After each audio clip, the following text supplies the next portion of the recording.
Hey guys, how is everybody and what are we looking at? We're looking at some 1960s McCulloch awesomeness. This saw is probably 60 plus years old. It probably made around 62, 63. Someone will fact check me on that, I know. And they'll tell me I'm wrong on the CCs when I give them, but I know better. I've done my research other than Acre's website, which is wrong on a handful of saws. Most people won't argue that, but I've got a Mac 300. This one on the bottom is marked 650 or 300. If you look it up, the 650 shows it's 87 cc's. If you'll keep digging and look and see, you'll see that they say the 300 is 80 cc's. It'll also show that a 1-52 and a 1-53 is 80 cc's. Those saws are 87 cc's. I've had a 152 here. The saw that I done that was called the Franken Mac, which we need to get that back out and do something with it. It had a 152 rotating assembly and one of the old school removable head 87cc blocks. There's several differences. The 87cc versions, even the non-removable head, had the big, actually I think it's a 6203 bearing on both sides.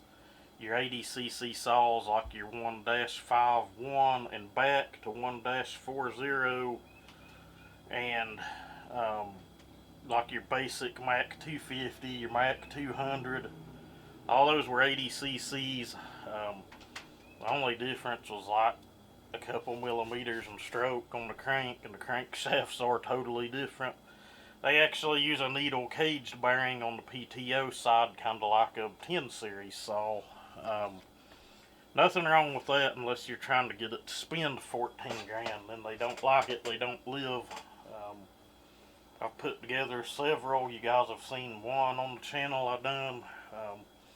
I've done a lot of stuff here experimental on the bench that nobody ever seen because it didn't hold up and last. But what I'm going to do is, I have a big load of rounds that were cut in half with the 880 on the truck. We've got to take them to the land this evening, or our other property.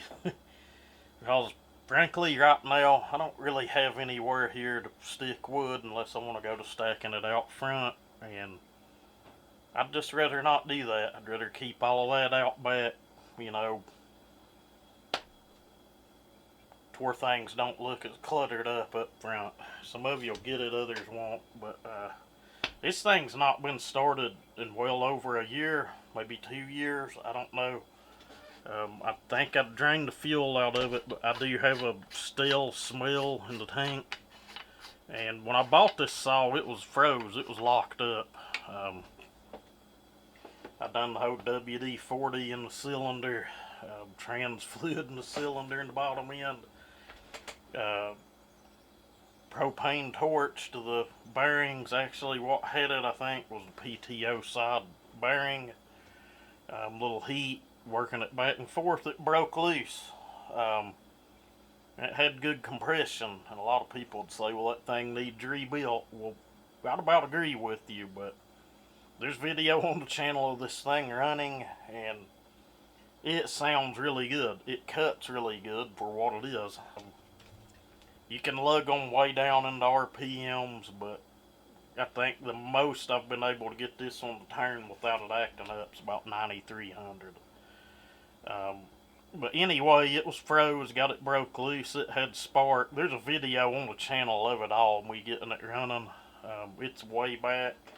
Probably horrible footage and quality. Who knows? If I can find it, I might put it on an end screen. Or at the end of the video on an end screen. But got it running. Carb on it. It had an old flat back on it. I've still got that thing here somewhere in a bucket, but I'd had this Tillotson HL that had been rebuilt. That's going on 5 years, I think. But what we're going to do now, and I'd had this off of another build. It's one of the CP directional mufflers. It's kind of Frankenstein together, but it's, you know, it's mostly the way it would have been. The 300 would have had the switch up here. This switch is off of a 1-5.2, I think. Could have been off of a older 1- saw. I've junked out so many of these it ain't even funny.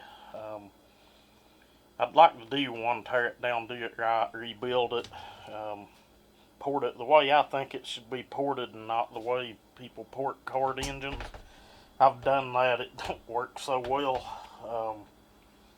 They end up losing what guts they had to start with, but let me pause you guys and get this thing filled up with fuel. We'll be right back. This thing a drink of oil down the throat, and then I'm going to squirt some carb cleaner down the throat, and maybe give you guys a few tips on starting one of these old turds. Maybe we can help someone out. Maybe not. Maybe someone will just think it's all entertaining and wonder why someone would don't want to even fool with something like this. I think forward's on this. Kind of hard to see. You see these big tillets and carbs in a lot of race applications. They make them bigger than this, way bigger than this. This is not one of the smaller ones, but it ain't like an 090 one either. It ain't like one of the R series. There's an HR. Comes on like snowmobiles and stuff. I had one here for a while and just couldn't get it adapted to fit nothing.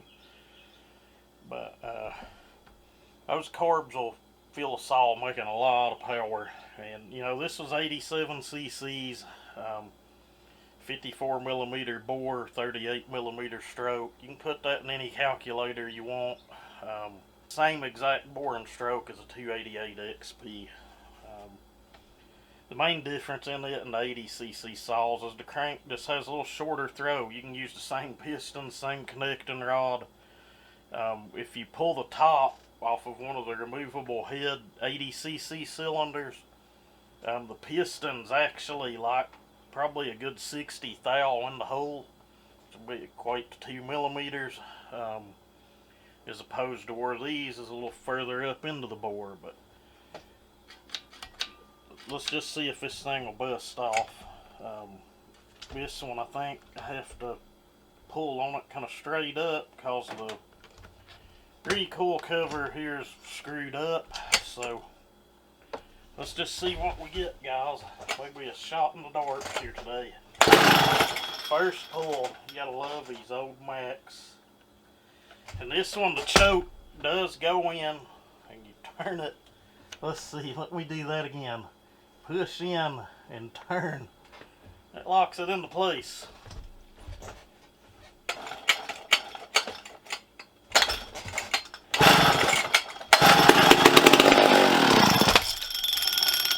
Once you get them to fire, these things take forever to pull tank fuel. You'll see other YouTubers with them.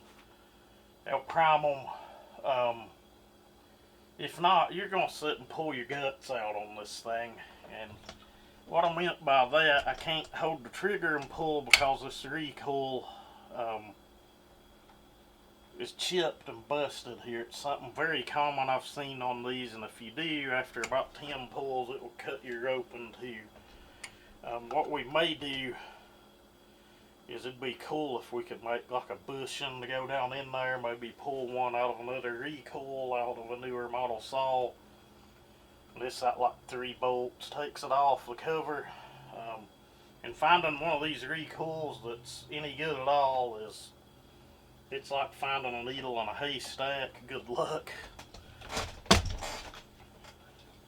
But what we want to do is, if we can get it to hit and run, get it to rev any at all,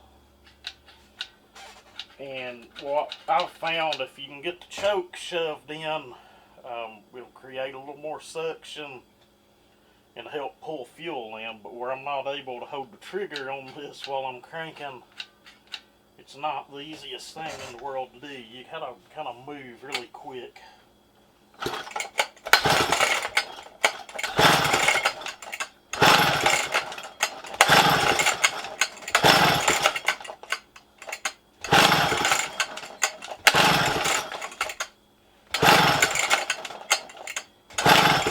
We have this one flooded, folks.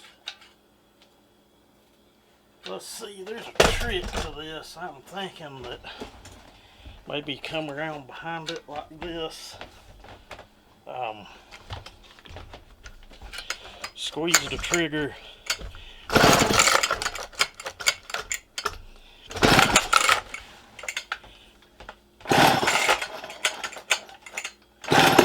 Oh, there we go.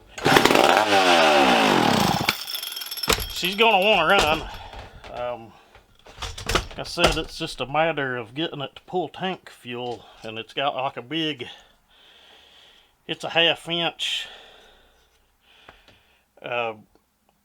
line that goes to the tank, and then as a smaller line goes way down into the bottom to one of those like sponge strainers.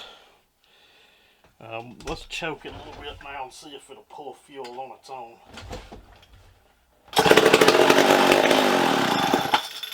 I believe she's ready to go, guys. We may get to run this thing today.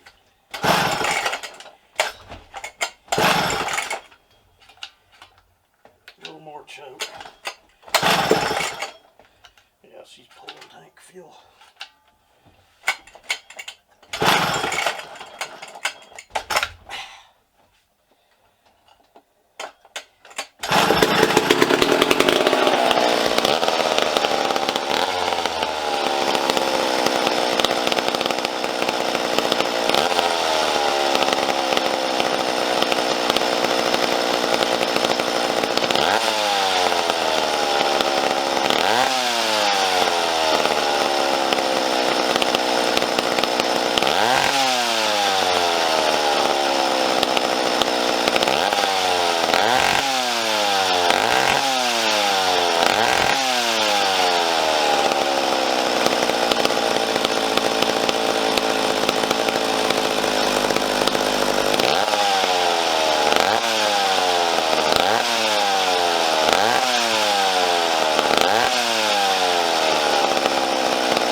You know what I call that? I call that America.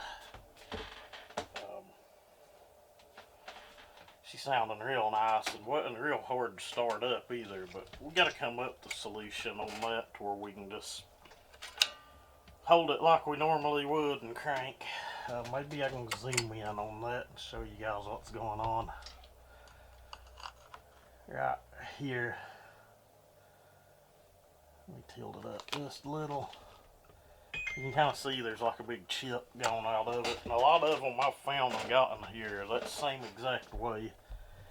But now what we need to do is we'll get our air filter back on. It sounds rich, but trust me, you want to leave these rich. It's where they're happy. As with most reed saws, that air filter looks like crap. You can't even see through it, so we might try to blow that out a little bit. Yeah, apparently I've cut with it more than I thought, but that's what I'm going to do. I'm going to blow this out and get everything back on. I'm going to get a bar and chain. The only bar and chains I have for this, they're hard nose, they're 404. This one does have a rim sprocket on it, but that clutch feels like garbage, but it'll work for what we're going to do. It's just a bush bearing in it anyway, but anyway, I'm going to pause you guys and go see what I can dig around and find.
These saws I didn't mention either are automatic oiler. This one's so automatic it about just pours right through it. You do have your manual override. They have a diaphragm pump in the fuel tank that works off of crankcase vacuum and pulse to work the automatic oiler. When you hear people say McCulloch was ahead of their time, that's kind of what they mean by it, just things like that. And when you get into the 10 series saws with the auto oilers, and just kind of, you know, for what they were back in the day, they were awesome. But I think what we'll do next is let's just go out back and see if we can get a cut with this old girl.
guys, I just could not imagine, again, trying to work with that. I fooled with the chain. It is really sharp. It could be a little more aggressive, but it seemed like taking the drags down made the saw slower, honestly. I was kind of afraid of that, but imagine 60 years ago lugging that thing around the woods and trying to work with it. Not me. I thought about taking it over and noodling up some wood with it this evening, but I don't know. We'll just have to see. I'll put this video together for you guys, and we'll see what comes next, this thing. But anyway, thank you for watching. Everybody have a good one.